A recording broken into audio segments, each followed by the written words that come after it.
This is going well. Okay, go. My name is Christine Sloan Stoddard, and I wrote Heaven is a Photograph. It's a collection of poetry and photography, and it just came out from Clash Books. Fabulous. Okay, next we have Kim Vodicka, author of The Elvis Machine. Greetings, Kim. Partial. Huh? Can you hear me? Yes. Yeah. Okay, yeah. So are we supposed to be introducing ourselves or what? Yes. Okay. Yeah, Kim Vodicka, most of you probably know me. Yeah, here's my book, and it's also partially behind me. It's a collection of poetry. Why don't you tell us a little bit about it? So I'm just like so tired of talking about it. I've been posting about it for a whole year. It's a book of poems inspired by living, loving, and hate fucking in Memphis, Tennessee, a city still kissed with the 1950s, as it says on the lovely back of the book. Joel also designed my book, so I did an awesome job. Okay. Our other reader is Jessica Drake Thomas, author of Burials. Why don't you introduce yourself, Jessica? Hi, I'm Jess Drake Thomas. I wrote Burials, which is a collection of Gothic horror poems. Woohoo! And it's coming out in October. It is. And next we have Zach Smith, author of 50 Barn Poems. His collection came out last December. Introduce yourself, Zach. Hi, I'm Zach Smith, and I wrote 50 Barn Poems, and it came out in December. That cover looks different. What's up with that? What is It that? doesn't. It's the same. I closed it. It's gone now. Let me see that. It's on the Clash website. No, what did you do? Let's see. Maybe you gotta get your shit in order. Let me see. Hold on. I'm Googling my own book.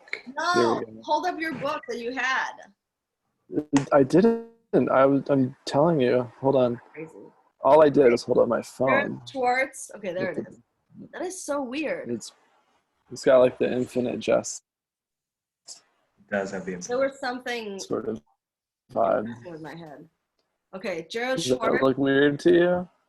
No, but the other one did. We're spending a lot of time on the cover.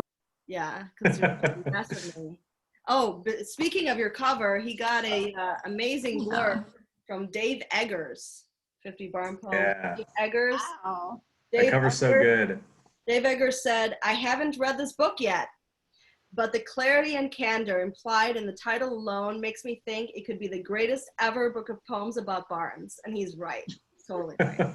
And you know what's really cool is he actually ordered 10 copies from the website of this book. Oh, that's cool. Super cool. I call him Uncle Dave. Yep. So next up we have Jerrod Schwartz, who wrote a horror poetry collection, No Name Atkins, came out in March. Tell us a bit about your collection. Hi, I'm Jerrod Schwarz. I wrote this collection called No Name Atkins, which is all about Charles Manson and then specifically one of his biggest followers, Susan Atkins, and their relationship, if you want to call it, the manipulation, the abuse therein, and sort of a more poetic take on stuff that the media left out about that story. Mm-hmm. It's super, super good, super awesome. Once we do go back to horror cons, I'm going to push this so hard on everybody. I'm excited. I think horror people are going to like it, yeah. Yeah, everybody will like it. Okay, and then I'm waiting for somebody. I don't know where they are. Jayaprakash, Satyamurthy. So the passcode's not working for him. Oh, that might be, I tried when I started doing it, I put S instead of 5, Right. like 10 times, the same. and I started freaking out, so that might be the issue. Damn. That's so cool that Dave Eggers ordered 10 books. That's like, No. it's nice to know that like somebody who's like way up in the community is like actually like putting their money where their mouth is. It's cool. That's super cool. Yeah. How did you get this blurb again, Zach? You can only contact him through sending him physical mail through the 826 Valencia address. So I wrote him a letter and I mailed it, and then like a month later, I got an email from the like communications director of one of his several nonprofits. And she's Whoa, like, hey, so you have to write a letter, but they could email you? yeah. That's what it is, man. I respect the hustle. That's cool. Super cool. Let's see. So yeah, I recommend sending letters to Dave Eggers. But you gotta nail it like you did. It was good. I felt good about the letter. I guess it worked. In the letter, I alluded to him probably having had like sex in a barn at some point. And I think that sort of hit it for him. Really? Did you actually say that? I think What did you say? I think I said something like we all have good or erotic memories in a barn. Surely, something like that. I don't remember now. Wow. So I think that was true for him. That really that hit an emotional chord with him. Yeah. Yeah, We've all learned something. I think he's had erotic experiences in a barn. Yeah. I feel confident about that. I feel like if any of us meet him now, it's like going to be impossible not to ask. I'll be like, this is such a weird question, but we have to know. No, Lisa, it is a 5. Yeah, it's a 5. Yeah, it's a 5. That's what I was saying. I kept putting an S in. Oh. He's been typing an S, he said. Ugh. Sorry, I just interrupted the sex in the barn, struck a chord. Oh no, that's fine. That's fine. We're making wild speculations about a very prominent literary figure. It's fine to interrupt that. Do you guys read that like essay that Elizabeth Ellen wrote about how she was catfished by someone pretending to be Dave Eggers? Whoa, are you serious? Whoa. Yeah, Tell, it was please tell. probably one of her most popular things she wrote. It was like, I don't know, a long time ago now, but that's so weird. Yeah, it's in her book Fast Machine, and it's on the internet. And so she basically was catfished by someone pretending to be Dave Eggers, and she kept like going to see him do live readings, but was too nervous to like try to figure out if he was trying to communicate with her at the readings. And then my favorite part of the story is they both blurbed my book, so now they're together at last on the book. Oh, yeah. God. That's amazing. Yeah. Okay. You should look it up. It's a compelling essay. I live in Bangalore in India. I'm a writer and a musician. My first collection of poetry, Broken Cup, is just out from Clash Books. And with me, and perhaps occasionally in screen, is Pashmina. Oh, And so yeah, sweet. that's and you can call me JP. Almost everybody from my parents on down do, because even they found my name a bit long for me. Yeah, so Okay. that's it from me. Your cat's really small. Yeah. So cute. All right. So let's get started. I am going to kick this off with Heather had a last minute thing. She couldn't come, so I'm going to read her poetry. Her collection is Regret or Something More Animal. It's a beautiful cover by Joel. Really brings it with the poetry covers. So this is a really kind of dark, sad collection about a divorce and about finding love after. First poem is You're an Animal Too. What's interesting about the human heart is the horror of it, the pulsing, the sloppy blood. Did he know about the seagull cawing at my heart chest before he said, I think maybe I might love you, as a bandage loves to press and press in a scab's top. I think perhaps I may love you even though the wind is so strong, picked me up and pulled me away for a while. It is a rumor that the human heart is a matte pink, flat and weird stingray of the body. The problem is the investigation before opening of your chest. You think maybe there is a small peninsula of ugly, maybe just at the tip of the meaty organ. How else do humans keep loving? There is no way the heart could be so disastrous to see, and yet the garment of my love has fallen, and I have nothing left to give you. Here it is, the hunger and the bruises, the clouds and the train song clattering through the muscle. As if to say, I am animal, but you are animal too. I'll read another one. This one's called Octopus Sex. A male octopus has a specialized sex arm, which allows him to mate with a female from a distance. This is similar to human beings in that it sounds sexy. Imagine, you see, your partner from across the room, across the street, miles away even. You like him, but let's be honest. The human male is the mannequin of the mammals. Sex barely moving, blanket old and itchy, blank stares. But sex for an octopus seems like freedom. Give me your dick from light years away. Who needs the sweaty thrusts and oh God, let it be over?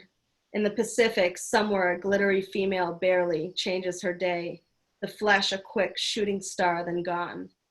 I love you. My tentacles would be so perfect in an embrace, but I have no time for you, my darling. Create an absence, never touch. I'll read one more. This is called After the Storm. At that moment after the storm, I asked the universe for a sign that this was the risk worth risking. And the sky looked sort of gray, very normal for a sky after so much rain. And I knew you would never love me the way I wanted. But after a storm, there is always a calmness, like after the sob, when you know what you have to do. Okay, I will end it there. I'm so sad that she's not here because she just cracks me up. She's amazing. She's amazing. Yeah. That was great. I like that line about the man being a mannequin. Yes. Yes. I like that line too. Yeah, the octopus one was good. Yeah, it was super good. Awesome. Yeah, this is a great collection. If anybody hasn't gotten it, I highly recommend you get it. And Is the cover, is that David Bowie wearing a wig? stop. Zach's kidding. Okay. That's what you have to title the YouTube video. I think I did it. Okay. So next up we have Christine Sloan Stoddard. Yay. All right. So I'm going to read a poem called Unrequited Pixels.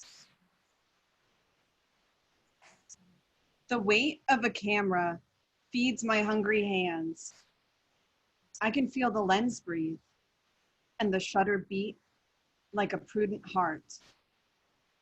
Photography is slow to love me, but my love races through valleys and up mountains to golden vistas. Pining is my pace, my philosophy. I wake up in love, I fall asleep in love, and I shoot in love. My memory card carries portraits and landscapes from my soul to the world. I do not take photos, I give them, as I always give in love. Okay.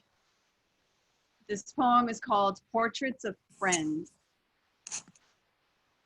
Humans make contracts with other humans, but we are animals who also devour contracts and spit them in the woods. Paper pulp carpets the soil like moss.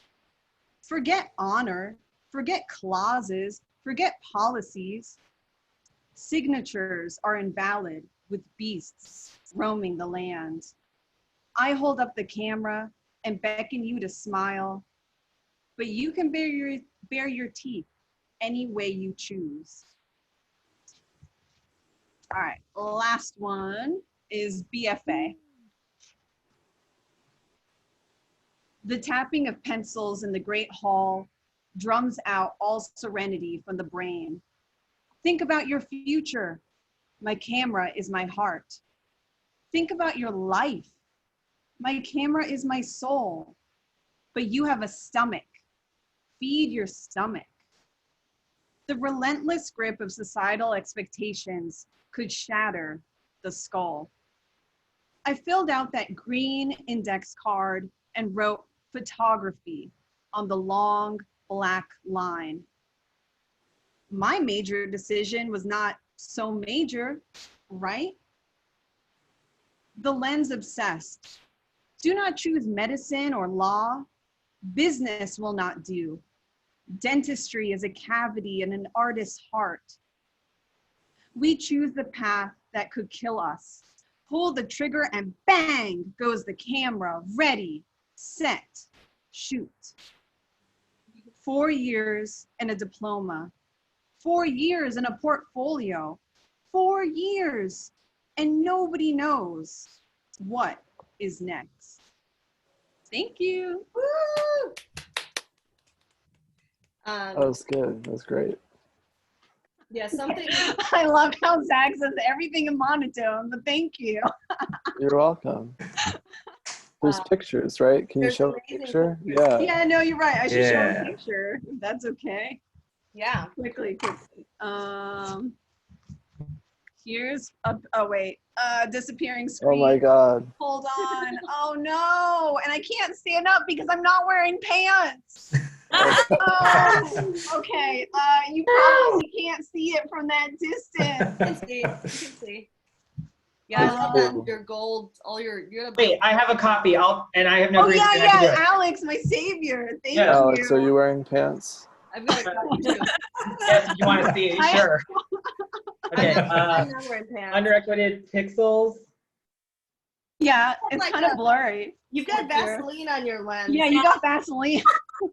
You got lube on that lens. Oh my god, I did it. I just. Yeah, there you go. Fixed it. I think this is my favorite. Yeah.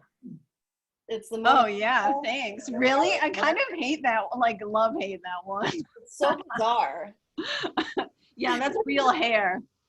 Is that your? That's, no, I can't remember if it was my friend's or my husband's, but I went through this period where I collected loved one's hair. Aw. That's Yeah, normal. that's a painting that I just left on the rooftop of my apartment for months, and it faded very strangely. Yeah, there's some awesome art in here. It was really hard. Honestly, the hardest part about doing this book was just deciding what pictures to use because there's so many. And Christine, being the meticulous person she is, had like 6 alternates for like each one. So it was like A, B, C, D. like Black and white edit. I don't know which gold skull, but we bit the bullet and made our choices. It's a beautiful book. It's cool. Okay, so we won't even need to take a break since everybody, so many people love that. So, well, 2 people, I guess. Okay, so next we have Kim Vodicka. Hi there. Can you hear me okay? Yeah. Yes. Oh, oh shit. Was that a yes? Yes. Okay, cool. Okay, I'm just gonna do one from obviously The Elvis Machine, which just came out last month from Clash. Excited to finally be doing this reading with the other summer poets. And nice to see all of you. I'm in sort of a shitty mood tonight, so I apologize about that. I'm gonna read a poem that sort of matches that shitty mood, so yay. It's called Requiem for an Exclusive, and I think you liked this one when I did it back when we did the bunker, Lisa. I think this is one of the ones that you really enjoyed. I'm glad that it's going to be recorded this time. Hopefully it works out. It's definitely recorded. Cool. So this is called Requiem for an Exclusive. I'm not as dumb as I allow you to think I am, though I settle for the undeserving. I send out invitations to my own detonating, because red flags have never scared me. I've always wanted to know what it's like to explode, but I never even learned how to swim in the cold. Now, my mind is an unresolved drench bomb. I'm one of those people you put your hands on. Perhaps that's why I'm so mean. I'm one of those people who is in danger of loving everyone and everything. You can't cut a whirlwind open with a scalpel. You can't perform an autopsy on Holly Golightly. Perhaps that's why I'm so mean. I'm one of those people. I'm in danger. If you enjoy nostalgia as a form of self-mutilation, adopt a cultural appreciation of the 1950s. If your pussy could use some verbal abuse, if you are a houseplant scorned, if hell hath no fury. Not enough suicidal housewife dresses to get through a single day, much less the nights, much less ladies' night, much less that one night I don't even remember, even though I was there, even though you remember. For every suicidal housewife dress, there's a man out there by design. For every suicidal housewife dress, there's a man who drove her to it. When I find that dress, I'll know I was born to die in it. When I find that dress, I'll know I was born for you to rape me in it. I'll put it on. Meanwhile, you are the emotional equivalent of a nightlight. You make me feel murder-suicidal when you sing about Audrey Hepburn in mid-serial strangle. You make me feel double romanticidal with your deep-fried firearms, guarding the door that leads to nothing, the elephant in the room that doesn't even exist. I'll haunt you in your dreams tonight, unless I see you first, in which case I'll haunt you in person. I'm not a sex addict. I'm a cultural shame project. The imposition would like you to believe I'm mutant, but if I'm guilty, I'll heart eye react to your heart eyes lion-heartedly. I'll take your money, but you can keep your love. Nice. There's a contract on my life, and it's full of kiss. You kissed me, and it felt like a hit. You were already dead, but I put a kiss out on you and added you to my bug collection. Now my mind is a bug hotel. If an explosion had an emotion that you could feel without dying, you'd know how it feels, and you still wouldn't survive it. I lost my virginity at 17. I didn't feel anything, but I saw colors when I kissed you. I looked you deep in the fucker while I faked an orgasm. It was me giving you the roses while I lived. You'll haunt me in my dreams tonight unless you see me first, in which case I'll access the deep banshee.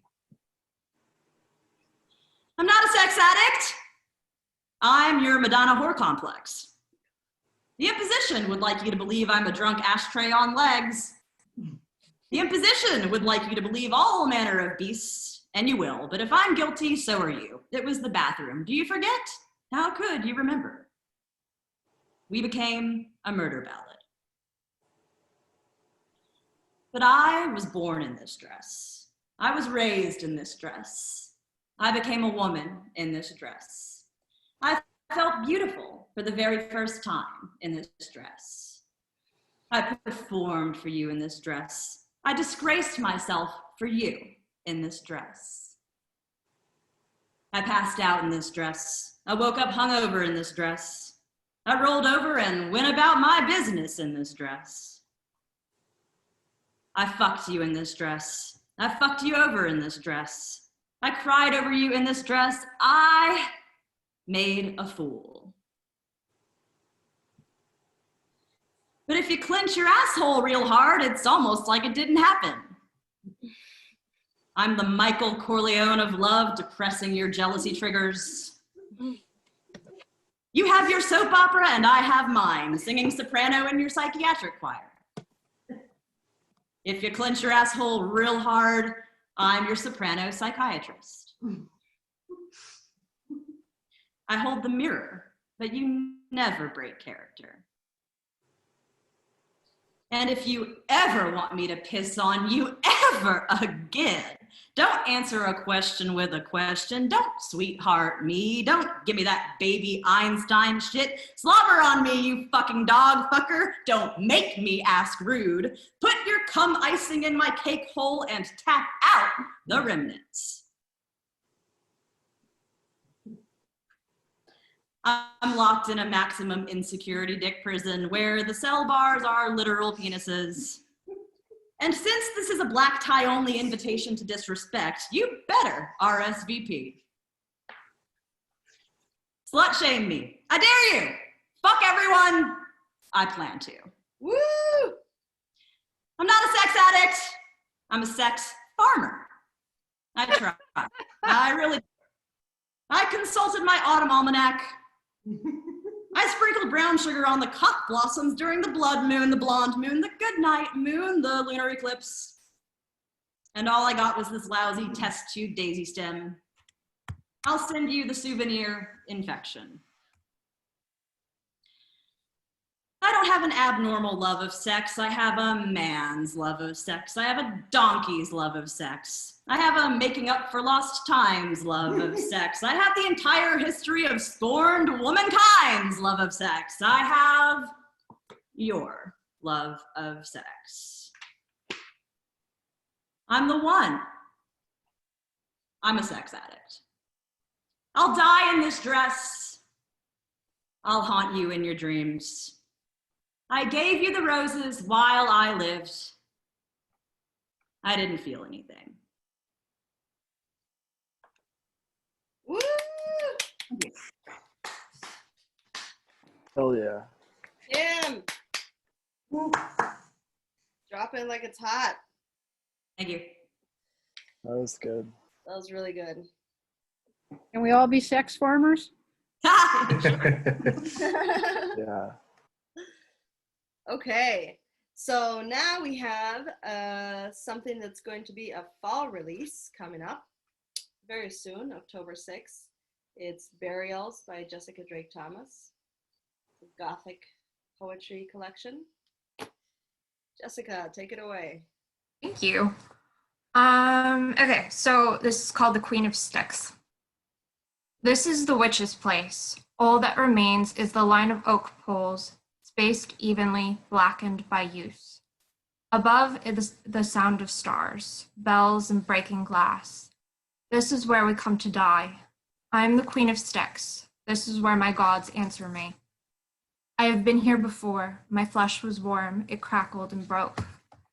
I screamed, my throat bursting open. I awoke. One stick I hold in my hand, smoothed by daily use. Another awaits me, long ago, later on, backlit by a sunset, black.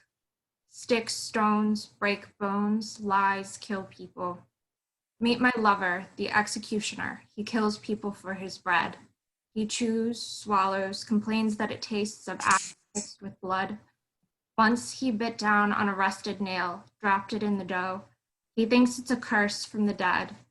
Every day he gets up to burn witches. He doesn't see the woman in front of him, only a body.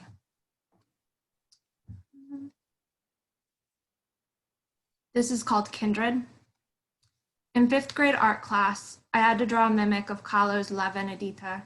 I was a bougie blonde girl wearing a scrunchies, eating white bread sandwiches, reading fluffy fantasy paperbacks. What did I know of pain? I scribbled it hastily in my sketchbook with a hot pink glitter gel pen. Because I didn't like her, I didn't understand the pain portrayed, as with most things she takes living to appreciate. I hated the colors, always felt nauseated by the drab grays and browns of the 9-tree forest around her, the queasy blue and six-stain yellow of the storm's face, the bright crimson of her blood, oozing but not spackling the leaves of the broken branch beneath her hooves. 9 arrows, 5 in the back, shot by surprise, 4 in the heart, shot while looking deep in the shooter's eyes. It's overkill, but La Venedita, she floats, never falling, and I wish I knew the secret to being graceful under enemy fire, the crown of her antlers rising above her. At 29, I know what Frida Kahlo meant, what she portrayed herself as a deer with a woman's head, her dear body pierced through by long arrows. La Venedita isn't even here at the museum, but a glossy page poster is on sale at the gift shop for $15. And there's a matching mug in Chucky ceramic too. I reach up, touch her glossy printed cheek, think about how she's smiling like she knows something. And this I know too, how it feels to live when everything hurts, how to look at other people, see how they are unbroken, blind. There is something ugly and something beautiful about chronic pain and falling in love with the drab colors of your own body. I remember a diary entry of Kahlo's. It says, I hope the exit is joyful, my smile so real, the flash of that last daylight on my teeth, brilliant as my back arches and my body is broken open, so everyone can finally see all of the brutal crimson, and I hope never to return. And then the last one I'm going to read is called Imbook 2019. Imbook translates to in the belly, as in a containment, as in a dark horse, belly round with full, walking through a snowy field. Or my dog, curled at my feet, osteosarcoma blooming in her femur. Or me, wrapped in a white coat, a poem unspooling from my mind. The child of my heart brings me a stuffed blueberry that squeaks, then wants to go for a walk for the first time in weeks. I feel grief like dry leaves in the wind, stirring within. Woo! Beautiful. Yeah. Thank you. Wow. It's so good to hear those read out loud. I like that line about the blueberry.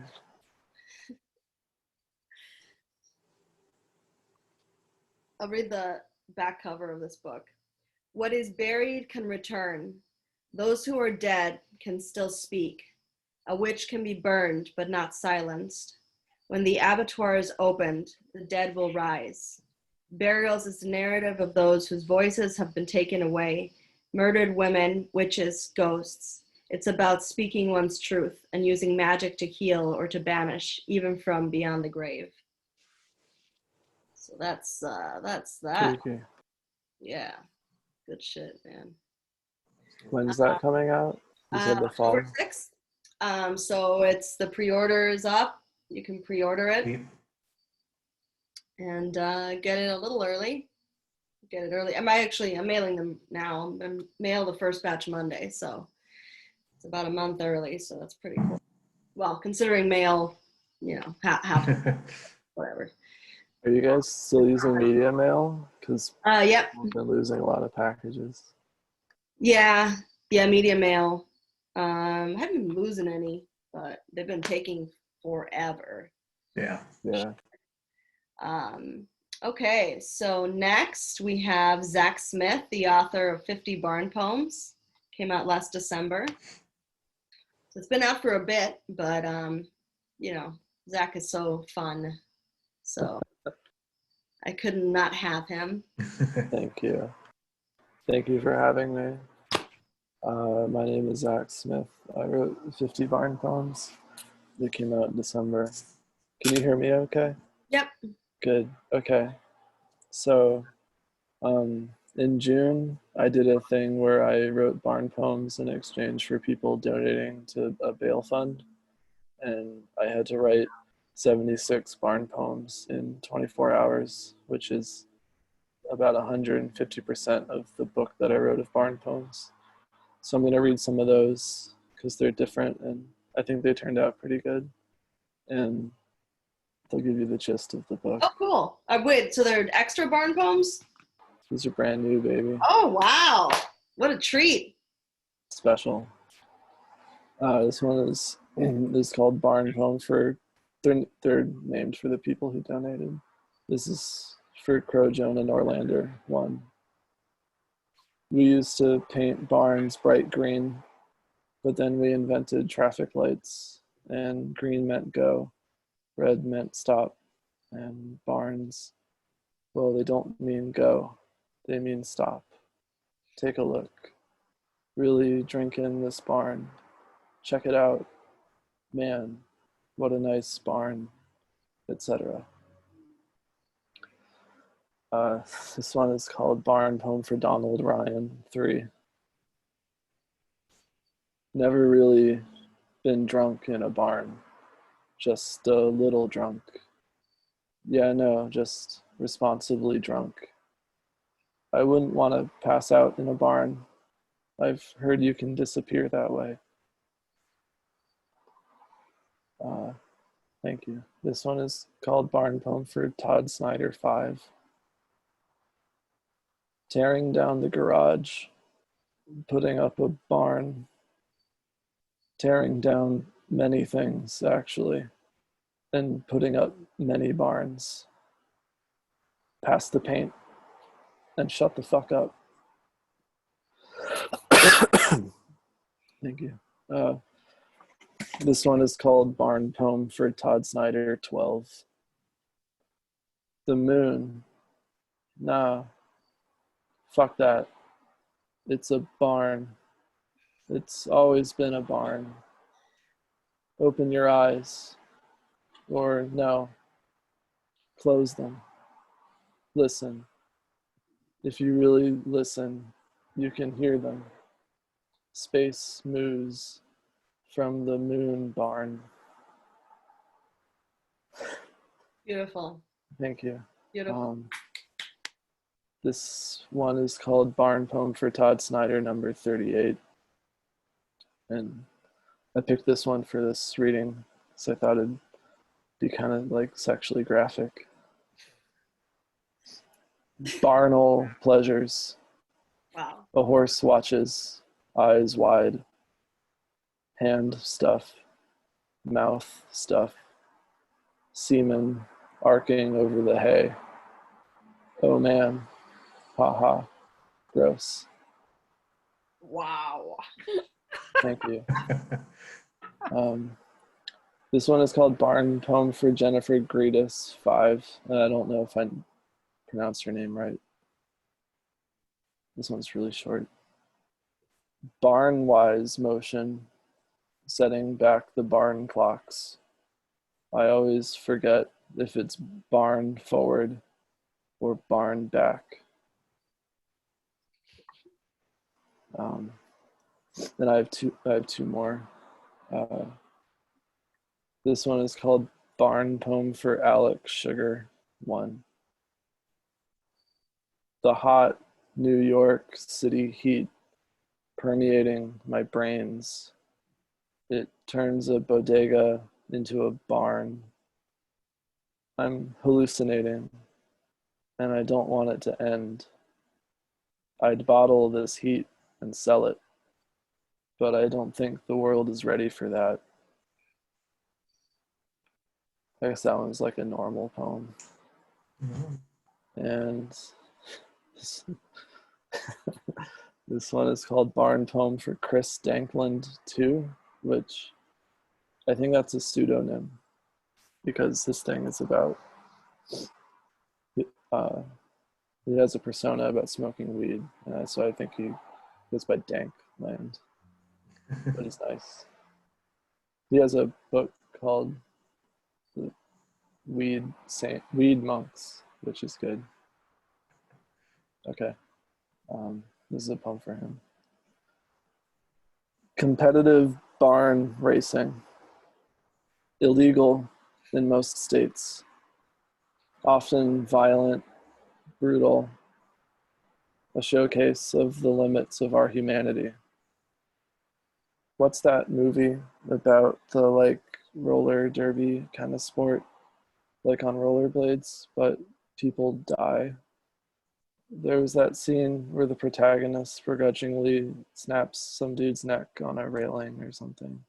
The fuck was that movie? Anyway, competitive barn racing is a lot like that.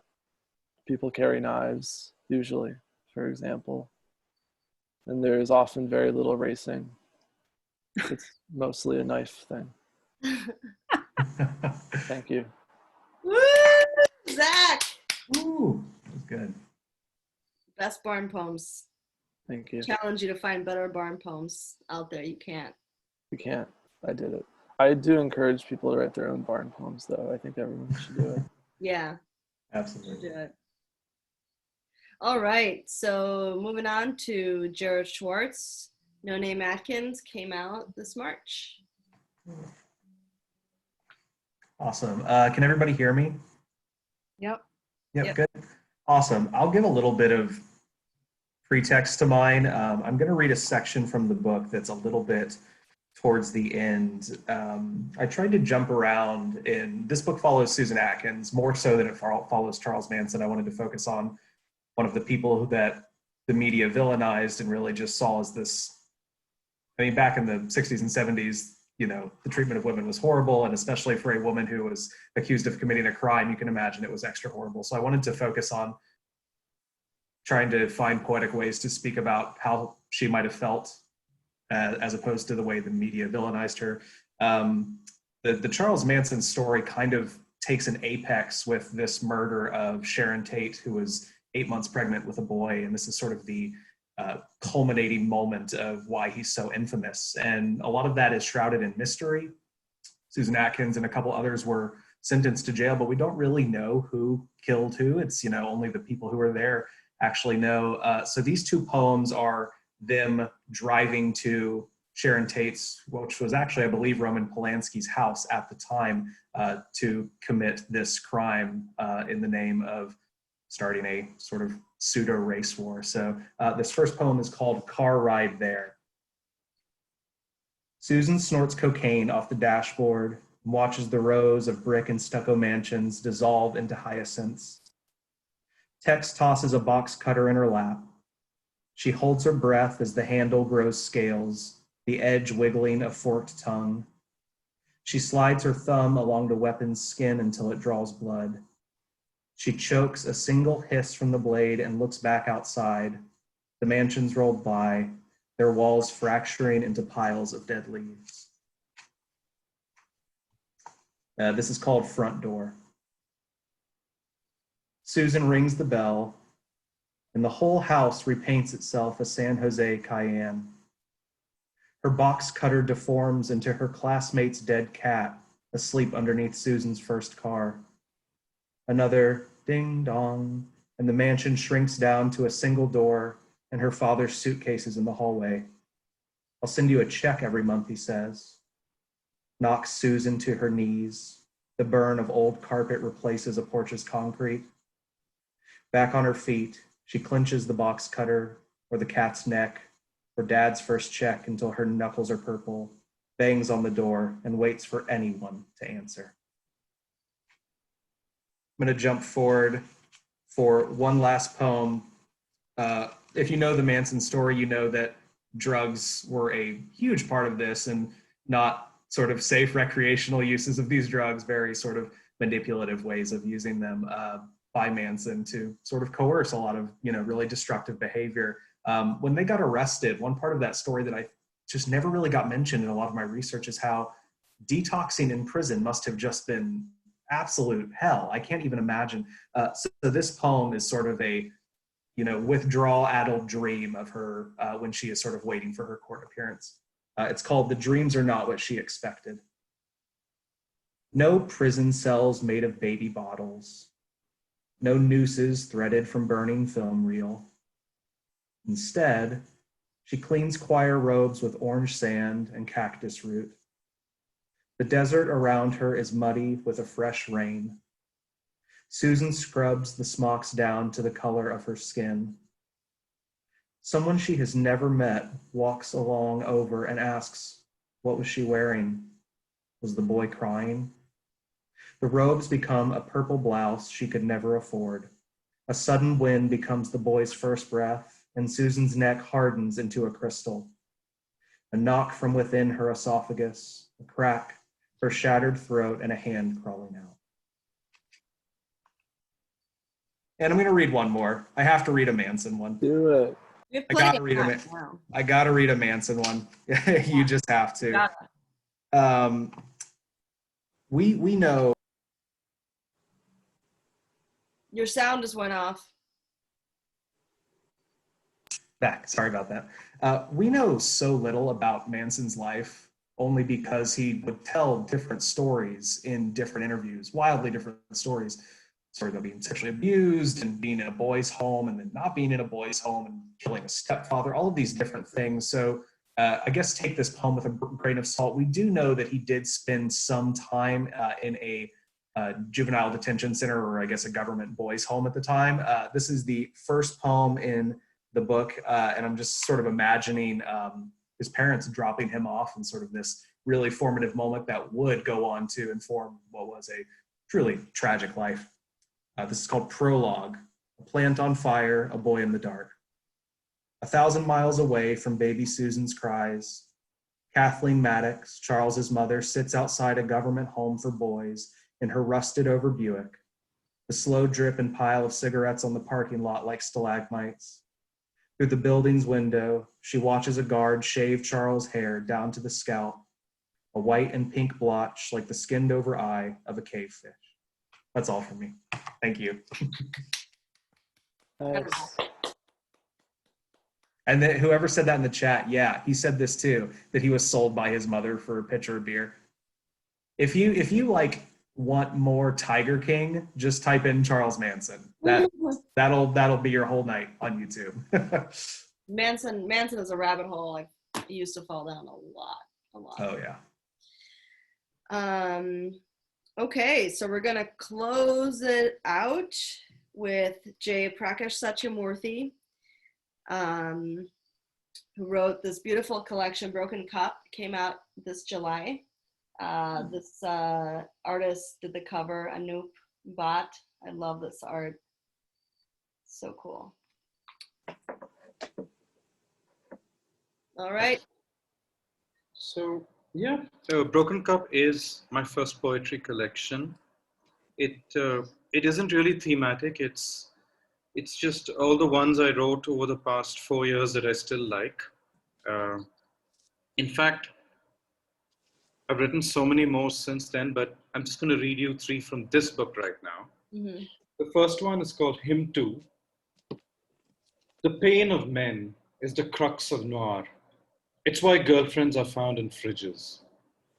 The pain of men is stoic, quietly eats away at the men. The pain of men drives revenge epics, fuels classic tragedies. The pain of men ennobles somehow. The pain of women is everyday, every woman.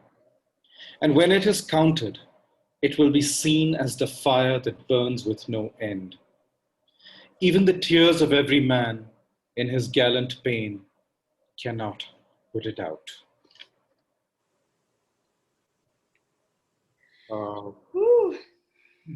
Just give me a minute to find the next one. So what time is it? You're in Bangalore, right? What time is it right now? 8:15 now. What time? 8:15 in the morning. I told you guys about the half-hour thing. Yeah. You guys didn't believe me. Yeah, no one seems to believe that time zones have half-hour increments too. A lot of people are surprised about that. Am I still about that. Zach educated us. Yeah. My cat just I walked got you, across. man. Can you still hear me? Yes. Yeah. I also write ghost stories, and Oh, yeah. this is a poem called Photographing the Ghost. Nice. I will walk everywhere with my toy camera, which only photographs ghosts, past the culvert and down the road, along the perimeter wall of the colony, where a long ago boy hung himself in despair over long ago exam results. The first dead body I saw. Past the house of a boy I smoked dope and listened to grunge with in the 90s. The girl across the street he introduced me to fancied me, he later said. I never saw her again. Past open doors into 40-year-old houses, a Chinese restaurant, an ironing shop. Back in my lair, I scroll through the images, seeing myself, only myself. This is what I wanted. And Yeah. for my next one, I'll go back to the beginning of the book, to the very first one. I kind of avoided anything political or off the moment in compiling this book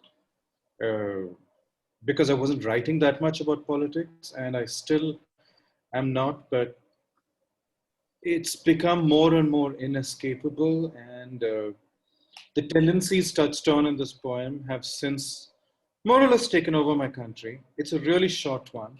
It's called Association. We require you to study the list of prescribed items, articles, substances, theories, beliefs, sciences, religions, arts, crafts, people. Having done so, you must carefully segregate your trash: organic, inorganic, intellectual, spiritual. Place it in the marked bins outside your community precincts. Walk away. Don't look back. We will be watching. We know all your secret desires. I think I have time for one more. Yeah. Great. I'll read one called Naming the World. The words stretched before me, delicious, sustaining, transforming. The words passed from mouth to ear, the words I didn't hold in my soft baby mouth. So I asked with what older words before words to learn. The words became mine. If language is innate, this one was engraved in me, only waiting for someone to speak. Words are their own names. Names are magic. Speak the names. Naming the world was like breathing to me, like breathing life into my life, breath into my breath, heart of my heart, the name I call me. Word stretches from me to world. So I have learned of and from words, and only learning more and more do I understand how little. And it is like breathing to me, like life. Yep, that's all. Thanks for listening. Wow. What a treat. Yeah, that was amazing. Awesome. About that. That was incredible. That was like hypnotic. So I thought it'd be nice if any of the audience have questions for the writers to go ahead and can ask them. And if any of the readers want to, add to their backstory of their collection or something they forgot to say or bring up, that as well. So anybody want to ask anything or say anything, or just audience reactions? I have a question from Brooklyn. Hi. Hi. Given that I assume most of us are in some form of lockdown, like I've been for, I don't know, since March, has that changed your practice? Anybody? I can answer that. What practice? Well, that's one answer. Changed mine, yeah. Go ahead. Yeah, no, I mean, it's been stressful to the point of, I mean, I've maybe written like 2 pieces in 6 months or something, like output has been very minimal because of stress and anxiety, basically. I feel the same. I feel like since March, I have I don't know if it's by choice or by anxiety, not forced myself to write anything, which I think has been good. I've been doing other stuff. I've been drawing a lot, trying to do music. I don't know. Something about I don't know if this is explicitly a poet thing, but it feels like I personally haven't digested this moment even close to it all yet, and I don't know how to write about it yet. That would be my personal answer. Yeah. I agree. Like the last thing I even want to do is write about this. Yeah. Yeah. Yeah. Because it's going to be, what is it going to be? Quarantine's not fun. Trump is bad. I don't you want to say something more than that. Yeah. I mean, there's already quarantine stories coming out. We're actually publishing a story written during and inspired by obviously being in quarantine in the next black telephone called what's it called? It's about a ghost. But it's by Clay McLeod Chapman. God, I'm probably butchering his name. Room with a Boo. Yeah. Somebody who's like in their apartment, and then they're like, wait, it's haunted, and like, you know, what happens. But yeah, and there's TV shows. What was that? Love in the Time of Quarantine. I was thinking of watching that, but I haven't yet. For me, I wasn't able to write at all for a while in March. And then I started thinking that all the fiction I write is so futile and insufficient in the face of reality. But writing poetry has become an almost daily thing for me. Nice. It's not so much that I'm trying to write about the pandemic or anything, but it's become a kind of mindfulness, a way of touching base with myself. It's helped me a lot. I love that. Yeah. I didn't think it would work that way, but it has. That's really Is it part of a routine? Is it like every morning, every night, or something like that? It's almost like that. It's more afternoons, but yes, there is a particular time that I find myself sort of gathering my thoughts and, you know, either typing or writing. It didn't happen by design, but I found that there was just too much stress, too much fear, and I wasn't able to write fiction, but poetry was really helping me and still is. I don't know how much of it is going to eventually go public, but yeah. Great. I love that. I found that I still write a lot. I don't think I've been really depressed for a while, but I still write and edit. And on the topic of the writing about the quarantine, early on, I put out some curated zines about the quarantine, but they were more like flippant, I guess. And then all the protests started, and it felt less appropriate to put out flippant quarantine content, and then I stopped that. Yeah. But because I don't go to an office anymore, I spend more time on my back porch, and I feel like that's been good for me for writing. Yeah. Outside more. I'm grateful that where I am, I have a decent amount of nature. So like having trees, being able to just get away from things and just be in nature, you're kind of reminded of the constant, you know, it's always there. The trees are always there. The grass is always there. Ponds and rivers and waterfalls and all gorgeous cliffs and everything. Like, you know, it's all still there. It's just, you know, human society that's totally fucked. Oh God. Uplifting content. Okay, anybody else have a question or a comment? Come on, people.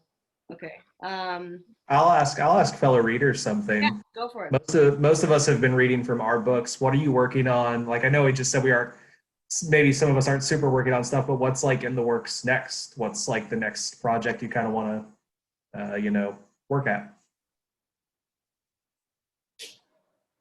I can answer that. I'm a painter, and I found when this whole thing started, I started painting like a lot, like one painting after like a couple of weeks.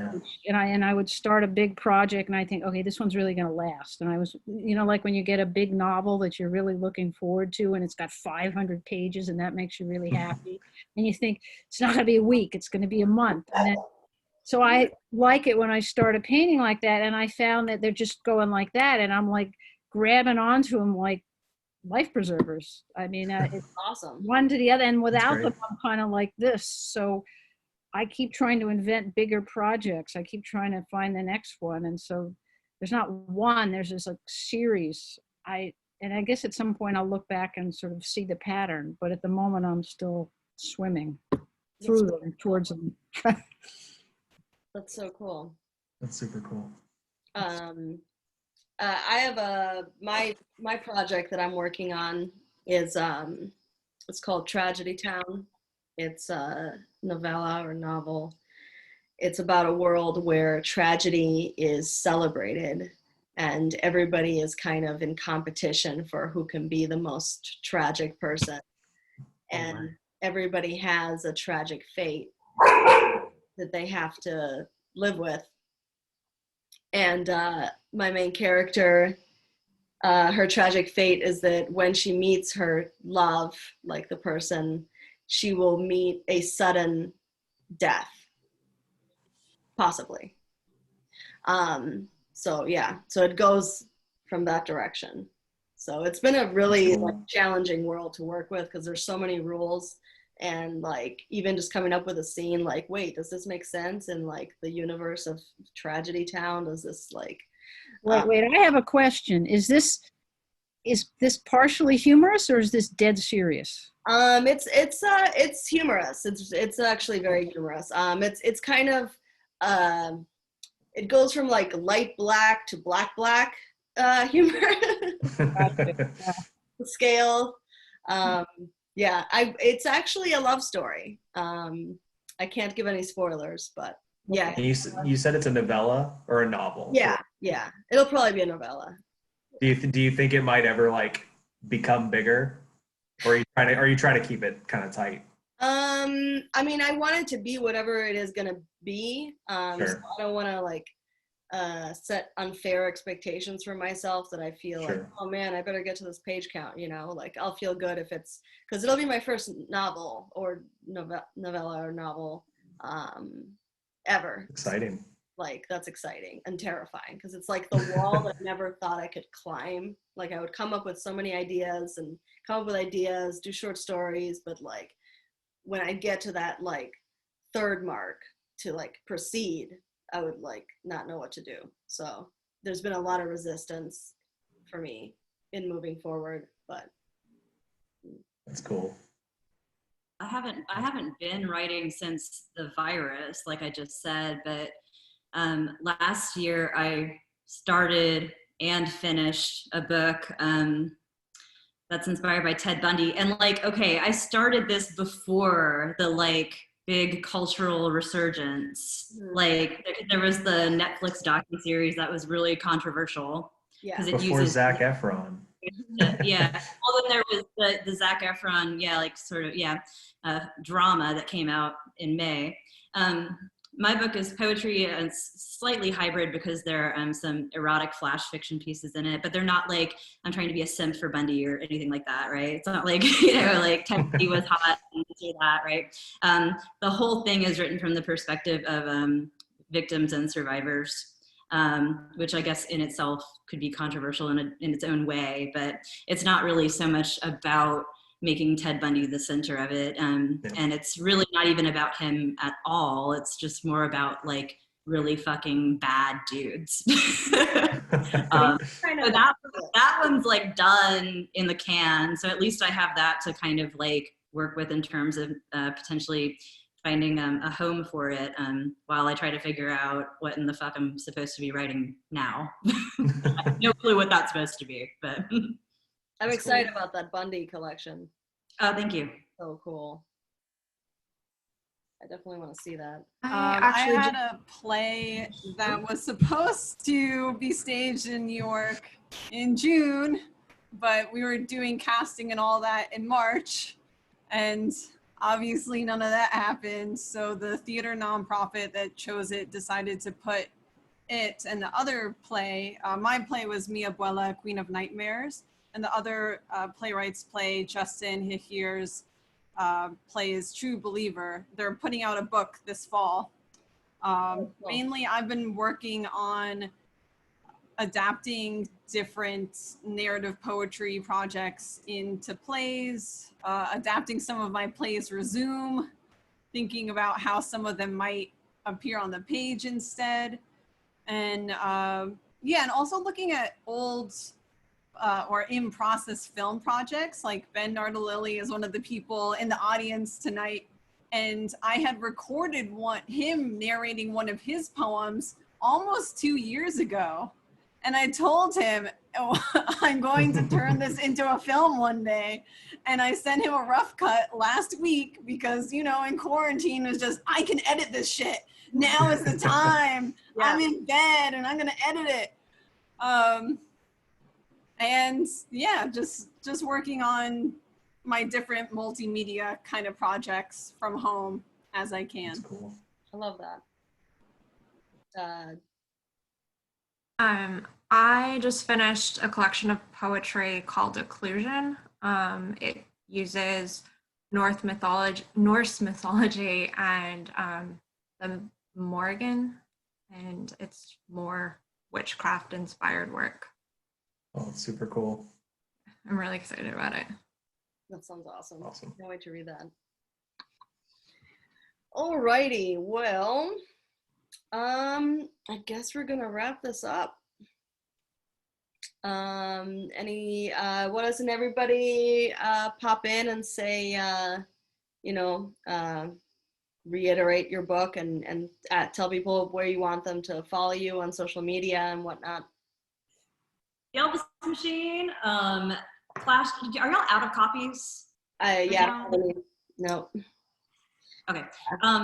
I have a couple, so like if you are seeing this and need a copy, I can send you one directly. I only have 2 left. I'm on Facebook under Kim Vodicka. I'm also on Instagram under The Elvis Machine. You can also get the book on Amazon and wherever, like Books A Million and pretty much anywhere you can get books. And also, if you have a local bookstore, anybody watching, that where you like to shop, go in and tell them like, hey, can you get such and such book? And they can get them because we do them through Ingram and they're returnable and we give them a percentage and off and everything like that. So, yep. I'll go next. No Name Atkins. It's kind of horrifying. It's kind of gross, but I think it actually ends kind of on a positive note, which is always kind of nice. If you like cults or anything that, is like the weird helter-skelter time of the 60s and 70s, you'll probably enjoy this. So yeah, check it out. I should also say that The Elvis Machine is available as an audiobook with me reading every poem. Yeah. So if you would like that So in cool. addition to the book or instead of, it's on the Clash website. That's awesome. Yes, I highly encourage people. Kim did an incredible job recording these. They just sound so good. She's really a pro. Thank you. Okay. This is Burials. It comes out October 6th, but it is available for pre-order now. At the Clash website. Yes. Clashbooks.com. I wrote 50 Barn poems, and it's on Clash. It's still available. And I also want to plug, so when my book came out, we did a limited pre-order where my friend Giacomo wrote a book of blurbs about my book. So now Giacomo has a book of poems coming out on Ghost City Press. And so for the first 50 pre-orders of that, I'm doing a promotional book of blurbs for his book. Aww. So that's free you get 2 books for the price of 1. And so the blurb books are, both of them now are longer than the books that they were written about. And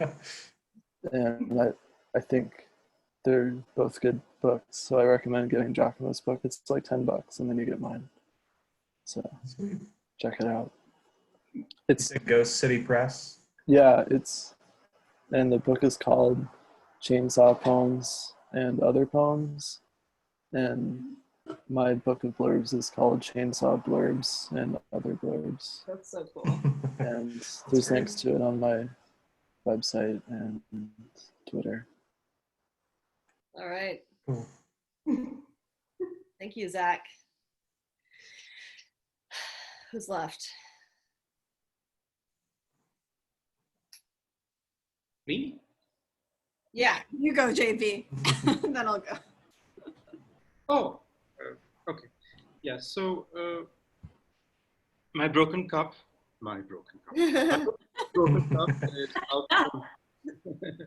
is out from Clash. Please do order and read that if you can.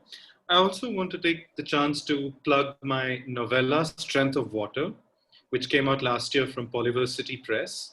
You should be able to get it for your Kindle on any version of Amazon, although there is also a physical copy. But yeah, Strength of Water from Polyversity Press and Broken Cup from Clash. Yep. I like the name Broken Cup a lot. I think Thanks. that's it's a provocative title. It's good. Heaven is a Photograph. It's available from Clash Books now. And my website, worldsofchristinestoddard.com, has all kinds of links, including the link to my first film on Amazon Prime called Bottled. And I also have some plays and other stuff on my website. All right. Thank you everybody for coming. This has been a lot of fun, super chill. Check out these writers' books and follow them on social media and see if they're as interesting as you think they are and be horribly disappointed. Just kidding. Some of us have good Instagrams, I promise. All right. Well, thank you. Thank you and enjoy.